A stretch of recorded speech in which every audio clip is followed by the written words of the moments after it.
Olá, meu nome é Valéria Panin, eu sou professora do Departamento de Psiquiatria e Saúde Mental da Universidade Federal Fluminense e hoje nós vamos falar sobre burnout. Estamos em época de pandemia, vamos falar também de uma pandemia que é o estresse. Você sabia que o burnout, ele é decorrente do estresse? Vamos lá, vamos passar então ao primeiro slide.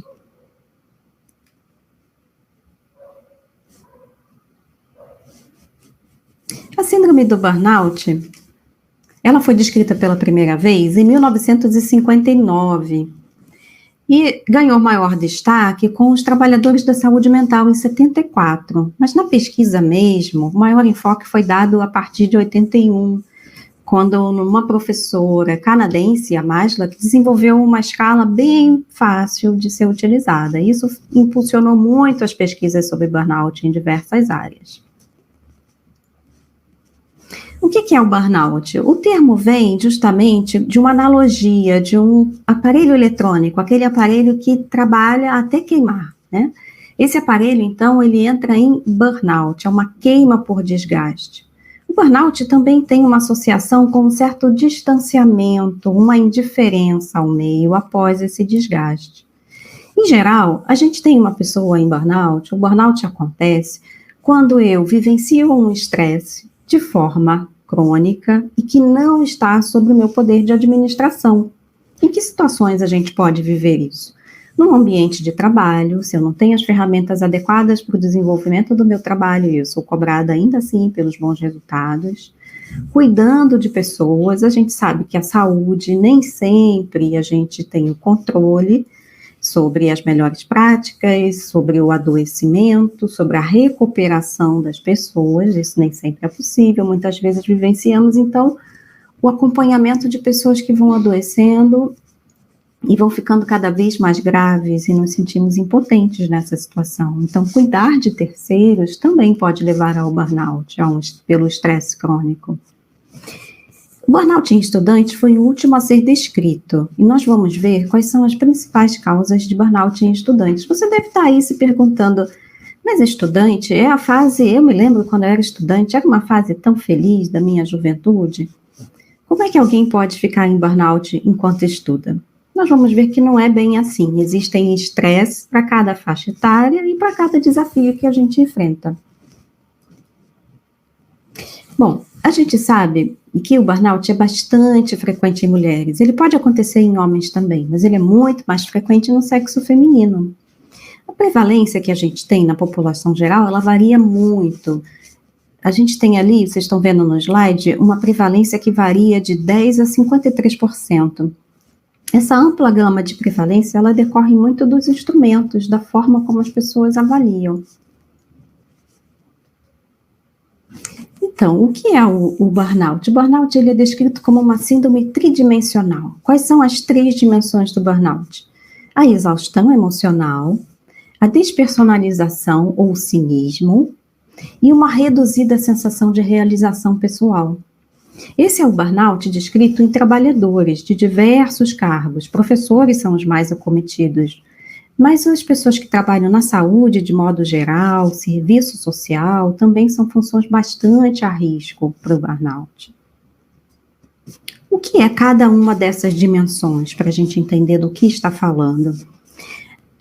A exaustão emocional, ela vai se traduzir por aquela falta de energia, a perda do entusiasmo, né? Uma sensação de esgotamento. Na maior parte das vezes, a exaustão emocional é tida como o coração, o centro do burnout. E há quem use somente essa dimensão para caracterizar a síndrome de burnout. Não é o que preconiza a Maslach, uma das maiores estudiosas do assunto. Ela sempre considera o burnout como uma síndrome tridimensional. Mas é bastante frequente a gente ver autores e pessoas que usam mais a exaustão.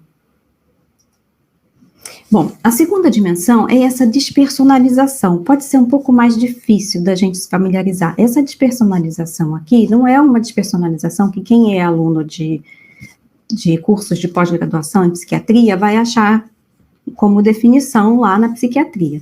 Essa despersonalização é um distanciamento, é uma indiferença. Ele é secundário, ela, né, é secundária justamente a essa fase da exaustão emocional. Algo me preocupa, eu me sinto exaurida, não consigo resolver, e a partir dali é como se eu ficasse anestesiada, indiferente àquele assunto. E a reduzida sensação de realização pessoal, que é fácil da gente entender, né? Porque se nós falamos no início que o burnout relacionado ao trabalho, ele vem justamente quando eu tenho um ambiente à minha volta, do qual eu sou cobrada, eu preciso exercer um trabalho e eu não tenho condições, eu me sinto então incapaz, né? Eu não me sinto plenamente realizada naquilo que eu faço. Mas a gente viu também que o burnout não é só relacionado ao trabalho formal, né? Eu posso ter um cuidado de uma terceira pessoa e eu vou me sentir também com uma reduzida capacidade de suporte para aquela pessoa, né? Se ela tem uma doença crônica que vai degenerando, que vai progredindo, independente dos meus cuidados. E como é que a gente vê o burnout em estudante? Essa primeira dimensão, ele também é tridimensional. Essa primeira dimensão, que é a exaustão emocional, ela também se manifesta no estudante.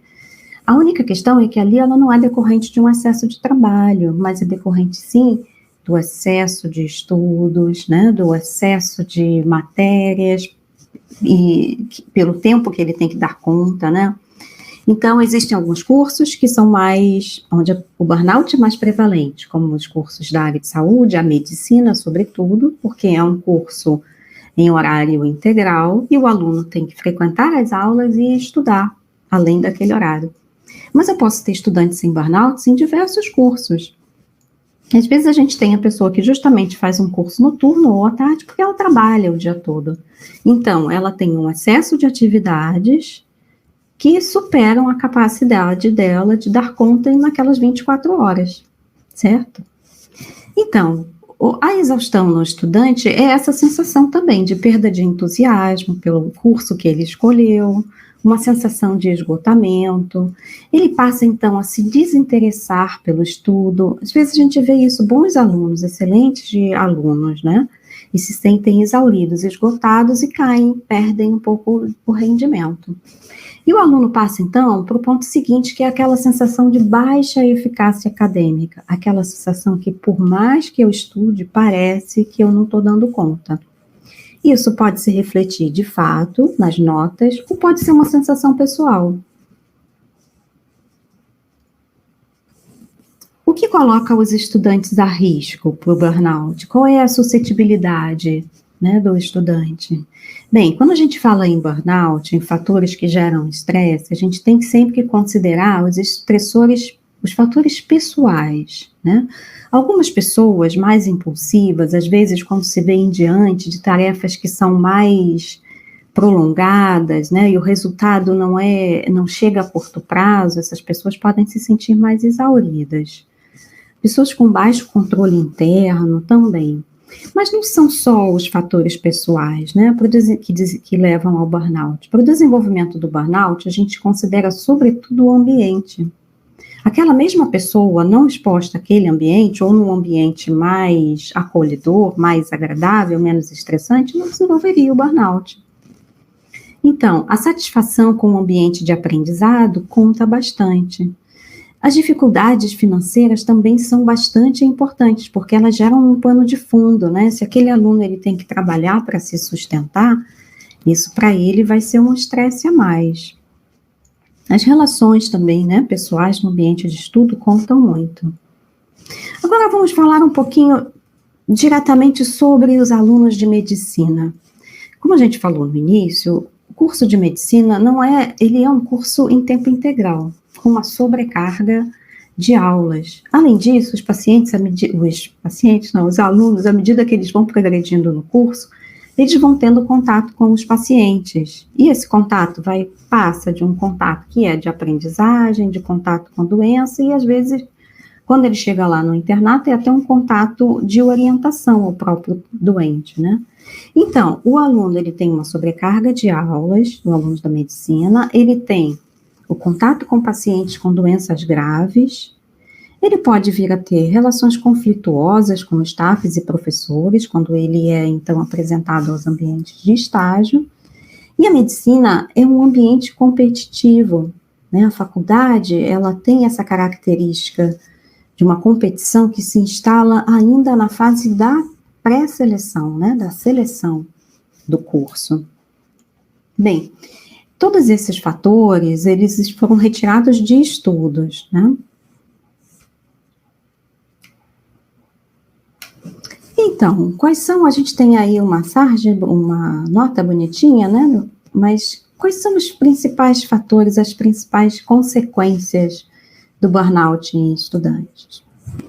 A primeira delas, a mais concreta, é a redução das notas. Isso a gente consegue observar, o familiar vai observar de imediato.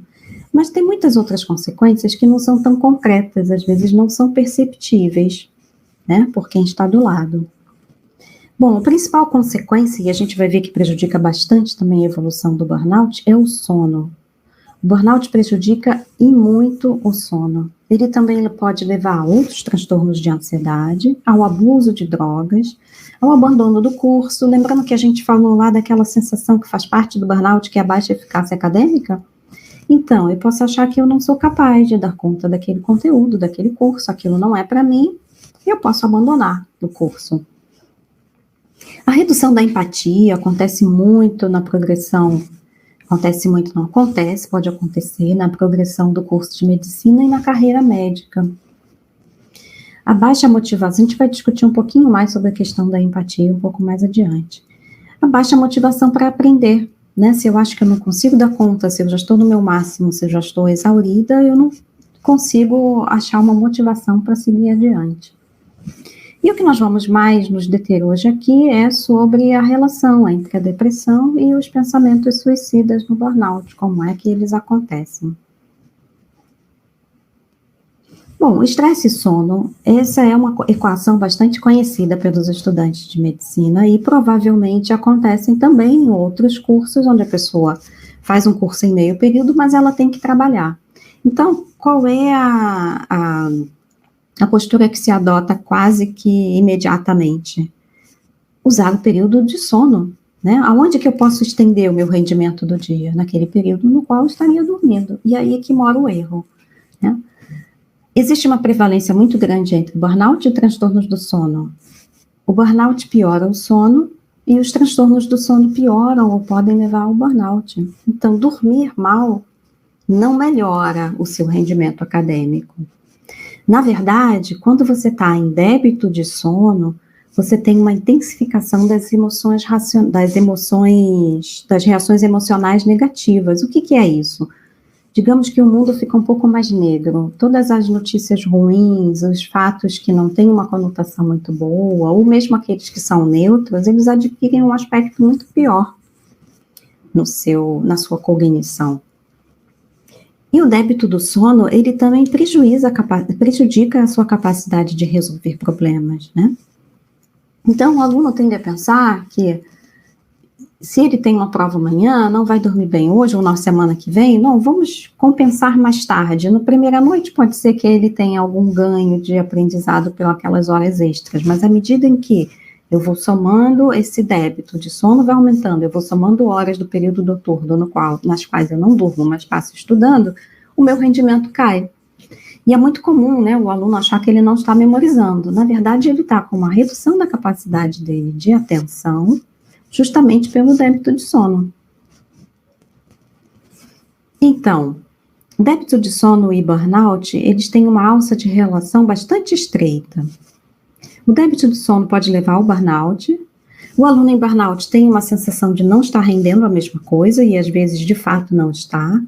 Então, na tentativa de compensar, ele aumenta a privação de sono, aumentando o débito de sono e piorando o burnout. Esse é um artigo do nosso grupo sobre justamente a relação de burnout e transtornos do sono em estudantes de medicina, feito com os nossos estudantes da UF. Qual foi a conclusão desse estudo? Nós achamos esse estudo foi feito com alunos do 4º período do ciclo básico e com alunos do 8º período e internato. 60% dos alunos estavam em exaustão emocional. Aqui a gente está falando, né, a exaustão emocional é aquela primeira dimensão do burnout. 65% com qualidade ruim de sono.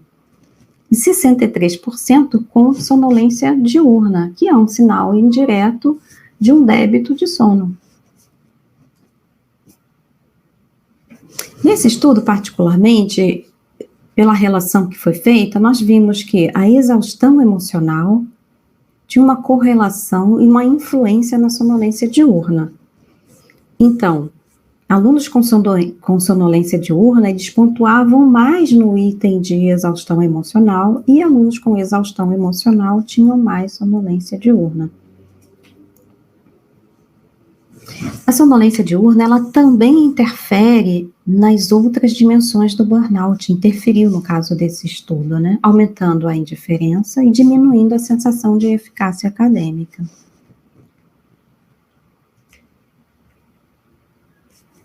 Então, quais são os fatores de risco, né? Nós fizemos essa pergunta, qual é o aluno que tem maior risco para burnout? Nesse estudo, ainda no segundo artigo sobre os alunos da nossa universidade, o que nós achamos é que justamente aqueles alunos que escolheram a medicina motivados por doença em si próprios ou em alguém da família muito próximo, foram os alunos que pontuaram mais alto em exaustão emocional. Então, parece que de certa forma esses alunos que entram mais motivados, eles foram os alunos que apresentaram mais burnout, tiveram maior risco, digamos assim, para o burnout. Aí você vai me perguntar, então está muito motivado, tem muita empatia, é um fator de risco para burnout? Não necessariamente, o problema não é esse. O problema é, você deve estar motivado, a motivação previne o burnout. O problema é quando você chega num ambiente motivado, um ambiente que você idealizou, e ele não se passa exatamente como você imaginava que seria. Agora vamos falar um pouquinho sobre burnout e depressão. São dois nomes bastante conhecidos desse nosso século e do século passado também. Enfim, é uma relação bastante complexa, mas nem todo caso de burnout evolui para depressão.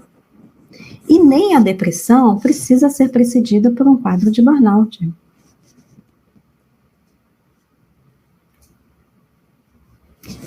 Se nós tivéssemos que diferenciar, só retornando aqui um instantinho, por que a relação entre burnout e depressão se torna complexa?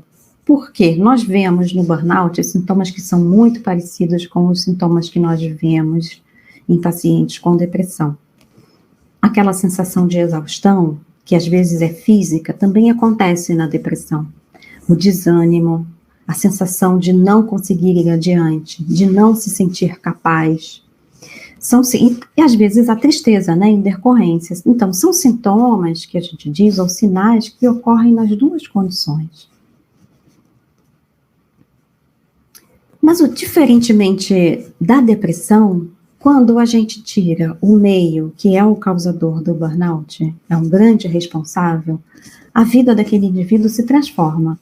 Então, é só a gente ver o que acontece nas férias, ou no fim de semana, quando eu deixo de pensar sobre aquele assunto, ou quando ele deixa de me influenciar, quando eu deixo um trabalho que era opressor, ou era um trabalho que me gerava o burnout.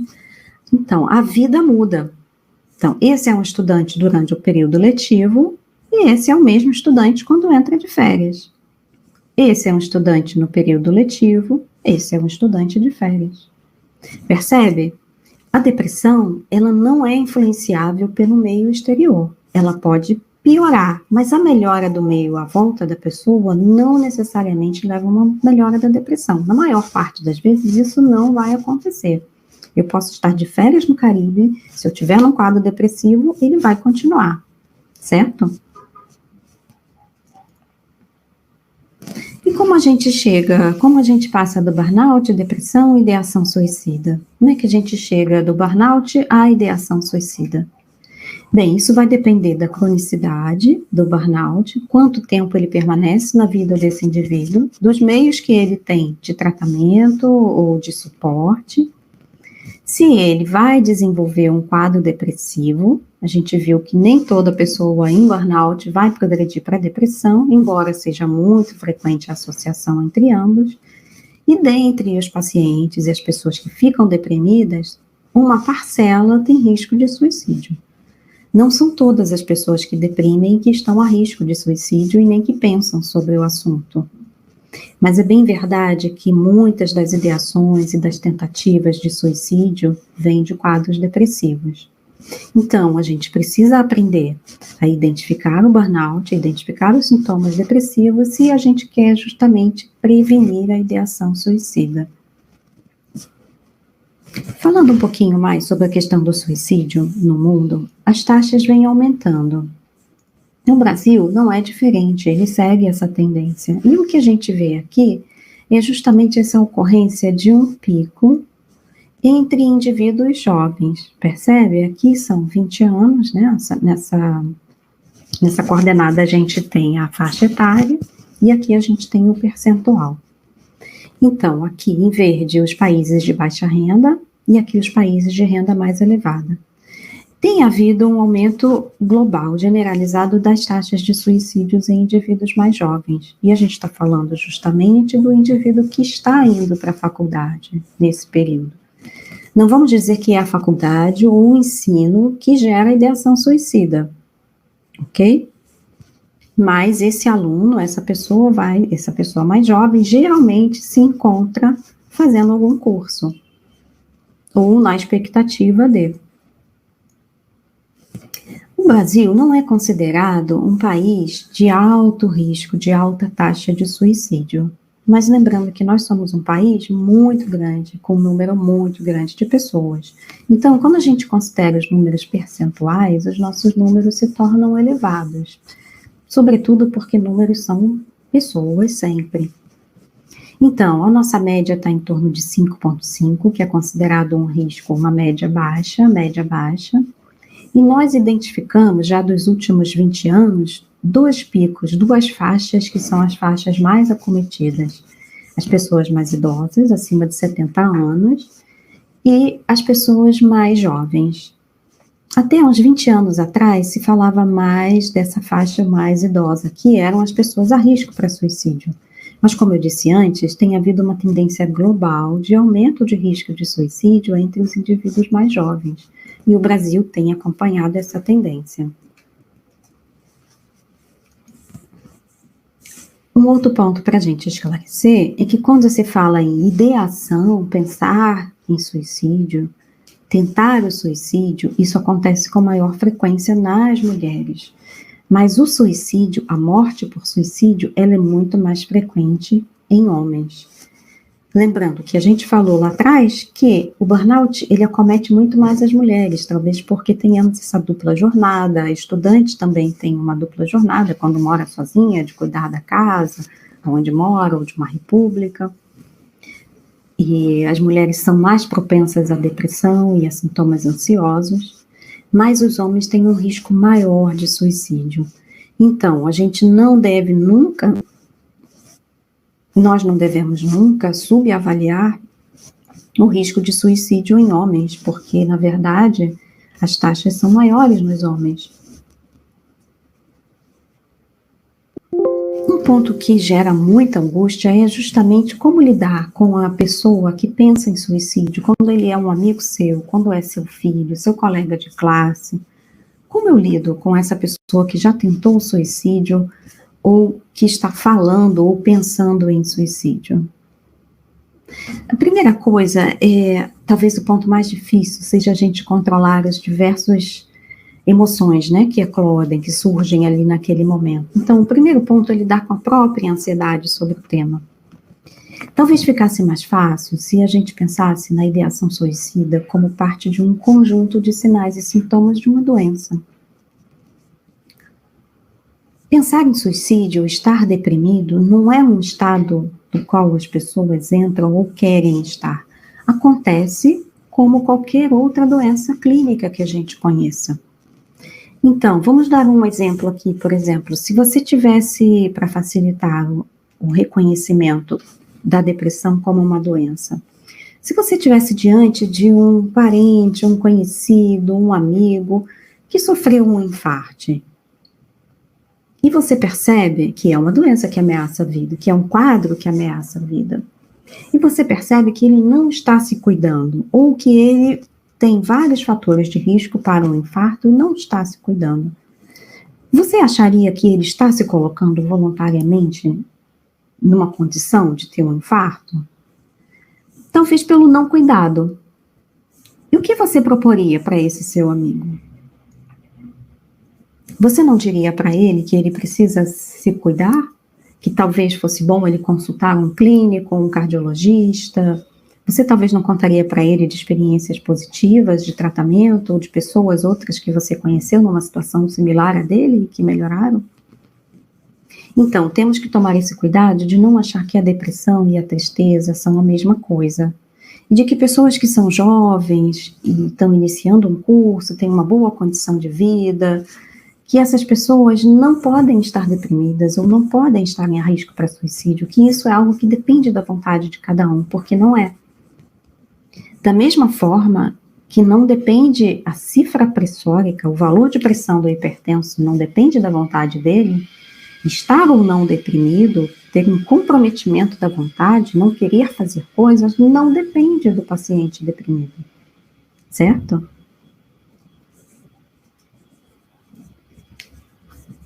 Então, esse é um ponto que nós precisamos rever, que são os preconceitos e o estigma em relação à depressão.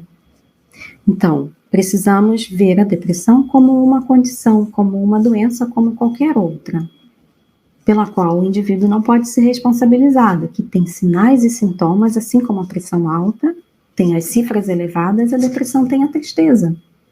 Assim como o hipertenso, se pudesse, ele preferiria não ter a pressão alta, e se ele pudesse, ele baixaria aquele valor de pressão, o deprimido também. Só que é um sintoma, a falta de vontade é um sintoma, a tristeza é um sintoma, o choro fácil é um sintoma, não são coisas que basta eu ter vontade. Seria muito bom, não, minha glicemia subiu. Agora, eu não quero mais ter uma glicemia alta, vou baixá-la, eu posso baixá-la. Com a depressão, é a mesma coisa. Não tenha medo de oferecer ajuda a uma pessoa que necessite. Por que se diz isso? Porque a gente tem uma ideia que a partir do momento em que alguém diz que pensa em suicídio, a partir dali a responsabilidade pela vida daquela pessoa é minha. Não é? E seria uma grande responsabilidade. Já é tão difícil ser responsável pela própria vida e tomar as próprias decisões. Oferecer ajuda é diferente de viver a vida da outra pessoa ou ser responsável por aquela vida. A sua responsabilidade é ser solidário. É oferecer uma ajuda no momento em que a pessoa tem justamente comprometida a vontade, a capacidade de buscar ajuda por si própria. Isso nós não vemos no paciente que infartou. Ele pode negar, ele pode ter receios de conhecer a verdade, são coisas separadas. Mas na depressão, muito frequentemente, a pessoa não quer pedir ajuda. Ela se sente envergonhada, se sente em culpa. E às vezes basta uma pessoa solidária para levá-la ou para falar que aquela condição ela pode ser melhorada com um tratamento ou com uma ajuda específica. Ok? Então, aqui a gente tem sintetizado como você pode ajudar. Você pode ajudar na busca de ajuda, esse é o primeiro ponto. Se ele é um aluno da sua escola, de uma outra turma, você é um professor ou você quer um colega de turma, você pode pedir a ele, sim, autorização para conversar sobre esse assunto com pessoas que podem ajudá-lo. E perguntar tranquilamente o que está se passando com ele. Perguntar sobre ideação suicida não induz ninguém ao suicídio. Fundamental que a gente nunca assuma uma atitude crítica. E lembrar que a dor, né, é um dos sintomas do infarto, como se falou antes, né? E a ausência de vontade e a tristeza são sintomas da depressão. Incentivar o uso de um plano de segurança, se essa pessoa já estiver em tratamento e já tiver sido feito para ele, um plano para ele pôr em execução quando vem as ideias de suicídio. Você pode também pedir a autorização dele para ajudá-lo entrando em contato com o médico assistente ou levá-lo mesmo a uma emergência em um caso de risco eminente. Por fim, você pode dizer a essa pessoa o que a gente sabe, o suicídio ele pode ser evitado, a ideação suicida pode ser tratada tanto com alguns medicamentos, se for o caso, como outras intervenções psicossociais.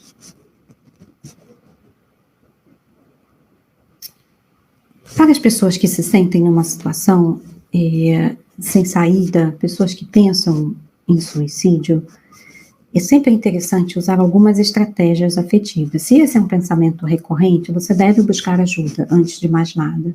Segundo ponto, com essa ajuda, você vai poder identificar justamente aquele ponto antes da ação, antes da ideia aparecer. Algumas técnicas de terapia vão usar isso de uma forma bastante eficaz. Então, você aprende a identificar o ponto de ação, que é justamente antes daquele ponto das ideias chegarem.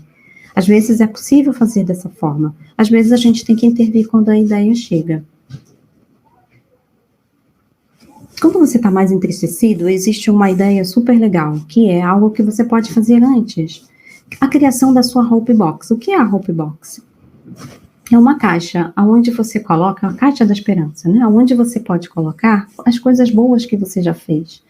Momentos em que você se sentiu realizado. Pode ser a foto de uma festa em grupo, da sua última festa com um grupo de amigos, pode ser aquele curso que você já conseguiu concluir, o seu segundo grau, ou um curso anterior a esse, não é? Então, coisas nas quais você estava, momentos nos quais você estava bem e coisas que foram importantes para você, conclusões, realizações que você teve na sua vida, não importa a sua idade.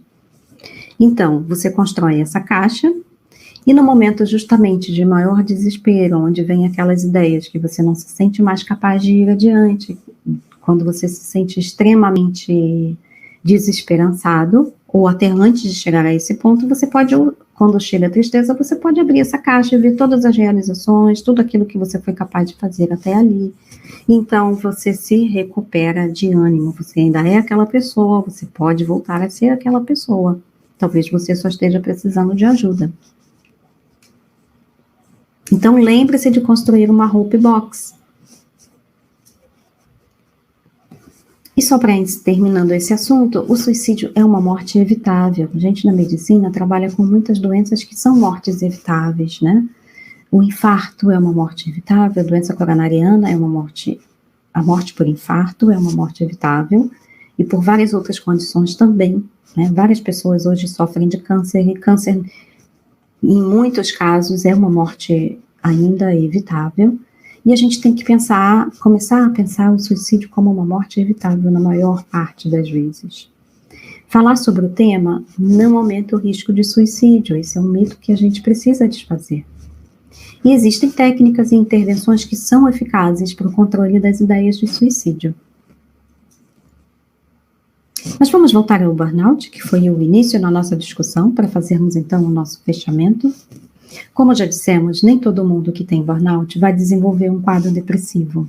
E nem todo mundo que tem um quadro depressivo vai desenvolver ideação suicida. Mas é importante a gente evitar o burnout. O burnout, como nós já vimos, ele compromete a sua qualidade de vida, o seu dia a dia, pode fazer você desistir de uma atividade que seria muito gratificante e importante para a sua vida. E aumenta a sua ansiedade. Como podemos evitar o burnout?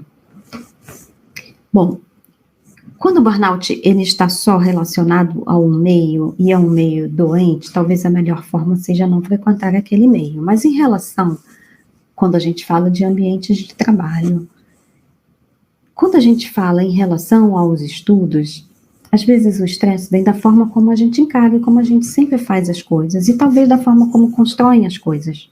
Vamos explicar um pouco melhor? Existe um certo glamour de sofrimento no curso de medicina. E é muito comum você ouvir dos seus professores, mas comigo também foi assim, e eu estou vivo aqui até hoje, não é? É importante a gente fazer uma mudança de hábitos se a gente quer um resultado diferente. Eu sofri lá atrás, aquele professor pode ter sofrido lá atrás, por que a gente vai perpetuar esse sofrimento se a gente pode fazer de uma forma diferente? Então, mudar hábitos, os nossos, e tentar botar os hábitos à nossa volta. Desculpa. Mudar hábitos, os nossos, e tentar mudar os hábitos à nossa volta. Como eu posso mudar alguns hábitos? Talvez encontrar a motivação. Pode ser que aquele curso realmente não seja o curso que você deseja fazer. Pode ter sido a escolha de outra pessoa para você. Então pode ser difícil achar uma motivação. A melhor motivação para a prevenção do burnout é aquela intrínseca, é aquela que eu faço porque eu gosto de fazer. Então, eu amo estudar fisiologia. Vai ser muito mais fácil para mim do que para o meu colega que detesta fisiologia. Ok. Mas aí existem algumas ferramentas que a gente pode usar para mudar essa interpretação do eu amo e eu odeio. Se você não tem uma motivação intrínseca, a sua motivação extrínseca pode te ajudar bastante. Talvez você não goste de todas as disciplinas do seu curso, mas você quer ser um bom advogado. Assim como você não gosta de tudo aquilo que você aprende na medicina ou todas as técnicas para dar aula de um curso de pedagogia. Mas então, talvez esse seja o momento de você olhar mais adiante, né? Qual é o objetivo final do seu curso? Essa é a sua motivação extrínseca. Então, ache uma motivação, se ligue a ela e você vai ter um risco reduzido para o burnout. Pelo menos essa é a sua parte. Mudar os maus hábitos, aqueles que nós sempre tivemos e aqueles que os outros também nos preparam. Então, criar áreas verdes no currículo, no caso da medicina e outros cursos que também têm uma carga horária sobrecarregada, pode ser um bom começo. Identificar no ambiente de estudo quais são os alunos que têm maior risco também é uma boa forma de prevenção. Quanto mais precoce for a intervenção, sobretudo sobre a exaustão emocional, melhor é o resultado. Para aprender, principalmente em tempos de estudo remoto, gerenciamento do tempo é fundamental. Às vezes você tem tempo, mas ele está sendo empregado ou está sendo roubado por outras coisas, como as mídias. Técnicas de manejo do estresse, como mindfulness, podem ser de bastante ajuda, assim como fazer atividades físicas. Romper o isolamento, sempre que você estiver numa situação difícil, peça ajuda. Se for possível, encontre sua motivação intrínseca. E para lembrar, um sono adequado melhora e muito a sua eficácia acadêmica.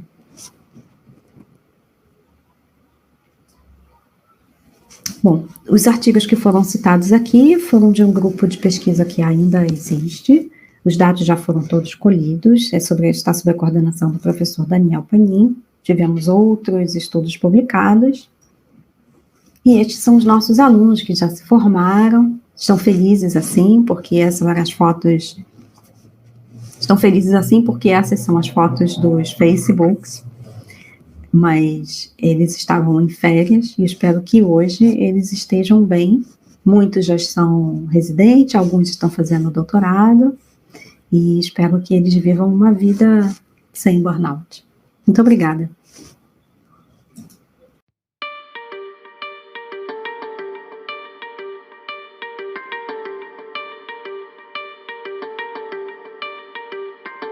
Ei, você estudante, já está sabendo da novidade? O Jaleco está de cara nova. A plataforma foi totalmente reformulada e está com um visual mais intuitivo e moderno. Com a página inicial mais organizada, você agora pode buscar por um assunto rapidamente e acessar o conteúdo por disciplinas, cursos, categorias, sistemas e vídeos, de forma simples e intuitiva. Também é possível continuar as videoaulas de onde parou e acompanhar melhor a produtividade dos seus estudos com um painel inteligente que contabiliza o conteúdo que você estudou.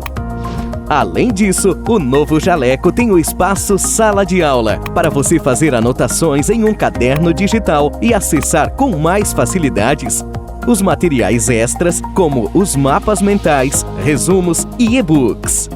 Jaleco, a melhor plataforma para o estudante de medicina. Oferece agora uma experiência única para o seu estudo. Agora, porque o Sanaflix veio para mudar o jeito como você estuda medicina e mudar para melhor.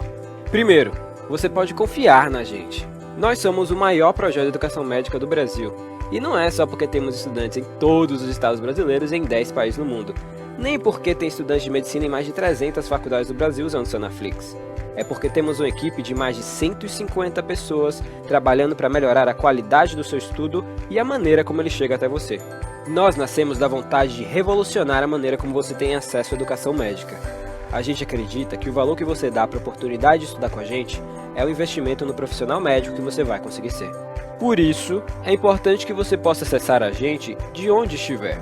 Por exemplo, se você precisa usar o Sanaflix além do desktop, desenvolvemos o nosso aplicativo. Assim você pode otimizar seu tempo, aproveitando o nosso material de qualquer lugar e com o mesmo conteúdo. Afinal, quem estuda com a gente sabe bem o que a gente tem de bom. São mais de 700 resumos para você fixar o que aprendeu, 300 fluxogramas para te ajudar a conectar os assuntos, 700 mapas mentais para estudar de forma ativa e, claro, mais de 1.600 videoaulas para assistir quantas vezes quiser. 4,5 de 5 é a nota geral das aulas por nossos estudantes. Elas são dinâmicas e objetivas e estão sempre melhores. Temos uma preocupação especial em aperfeiçoar a metodologia e a didática da nossa equipe de professores padrão USP. Eu acredito no Sanaflix e eu invisto meu tempo na preparação das aulas porque eu lembro de mim. Quando eu estava no 4º ano, eu tinha a disciplina da reumatologia que era muito difícil, eu quase bombei. Eu fico pensando, se eu tivesse a Aline para me explicar artrite reumatoide, com certeza aquela prova teria sido bem mais fácil. Quando eu comecei a entrar na área do ensino, eu ficava maravilhado, velho, eu consigo impactar positivamente na vida de diversas pessoas de uma vez só. O número de pessoas que eu estou impactando, velho, que eu estou ensinando e capacitando eles para que eles vão e na extremidade lá possam ajudar as pessoas e melhorar, sabe? E fazer um atendimento adequado, fazer um atendimento bem feito. Isso é sensacional, velho. Isso é muito reconfortante. Estudar medicina não pode ser caro, tem que ser fácil. Aproveite nossos planos e assine agora. A partir de R$19,50 por mês você pode ter acesso a todo o conteúdo sem restrições. E se você ficou ainda na dúvida e quer fazer um teste, fique à vontade. Experimente o Sanaflix por 7 dias agora.